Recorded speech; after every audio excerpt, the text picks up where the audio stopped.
वंचित आघाडीचा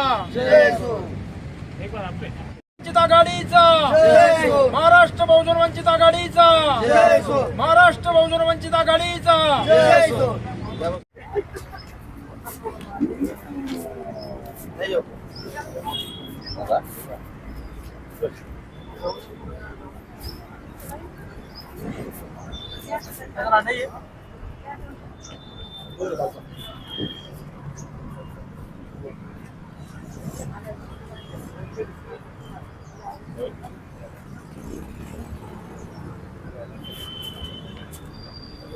जो जमीन है गट नंबर 30, ये जमीन पे कुछ भूमाफिया ने 20 से 25 एकड़ जमीन पे प्लॉटिंग गिराई हुई है और वहाँ का जो तालाब है वो तालाब उन्होंने पूर्ण दबा डाले हुए है, भूमि सपाट करे हुआ है।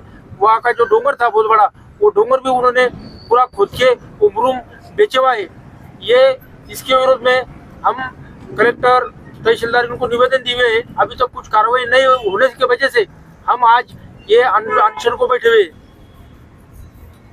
काय कारवाईची मागणी? हमारी जो मांगनी है, प्लॉटिंग जो गिराई हुई है वो भूमि सपाट करो और भू माफिया पे गुने दाखिल करो और रमेश मुंडलोर को निलंबित करो, ये हमारी मांगनी है। नाम बोला। नाम विकास पाखरे, महाराष्ट्र बहुजन वंचित आघाडी। भाऊ काय सांगणार, कुठल्या गायरान जमिनीचा भूमाफियाचा जे तांडव चाललेला आहे याबाबत आपण काय माहिती सांगणार? या भूमाफियाचा जो तांडव चालू आहे औरंगाबाद तालुक्यामध्ये महालपिंपरी शिवारामध्ये शासनाची 100 ते 125 एकर गायरान जमीन आहे। तिचा गट नंबर 30 आहे।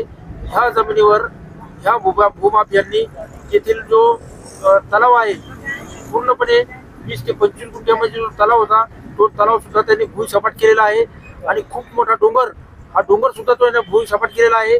आणि जी 20-25 एकरची गायरान जमीन आहे जी शासनाची, त्या जमिनीवर ह्या भूमाफियांनी प्लॉटिंग पाडलेली आहे आणि हे लोक ती जमीन विक्री करत आहे। यामध्ये तलाठी जे आहे, संबंधित एरियामधले जे तलाठी आहेत त्यांचा काय रोल आहे?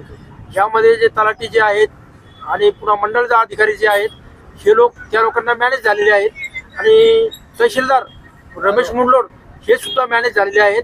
आम्ही त्यांना विचारणा करण्यात गेलो असता तुम्हाला काय करायचं ते करा अशा भाषेत आम्हाला रमेश मुंडलोर तहसीलदार यांनी स्पष्ट सांगितलेलं आहे। त्यामुळे आम्ही आज इथे उपोषणाला बसलेलो आहोत। तर संबंधित वरिष्ठ अधिकारी यांना आपण निवेदन यामार्फत आपण माहिती दिलेली आहे का? मी कमीत कमी या प्रकरणाचा 2 ते 3 महिन्यापासून पाठपुरावा करत आहे आणि वेळोवेळी रमेश मुंडलोर यांना मी या प्रकरणी खूप वेळेस निवेदन सुद्धा दिलेले आहेत। त्यांनी कोणत्याही प्रकारची कारवाई न करता आम्हाला अशा भाषेत बोलल्यामुळे मी स्वतः काल गव्हाणे साहेबाला भेटलो। गव्हाणे साहेब मला तोंडी आश्वासन दिलेले आहे की भूमाफियावर आम्ही गुन्हे दाखल करू आणि रमेश मुंडलोरवर आम्ही कारवाई करू, असं आम्हाला तोंडी आश्वासन दिलेलं आहे।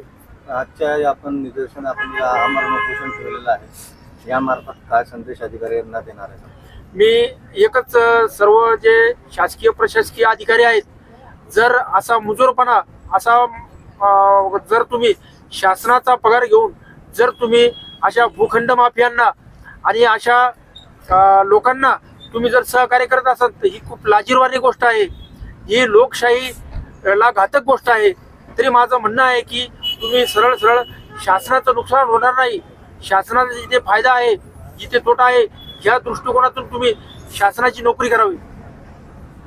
आपलं नाव सांगा। मी विकास पाखरे, प्रदेशाध्यक्ष आहे मी महाराष्ट्र बहुजन वंचित आघाडीचा।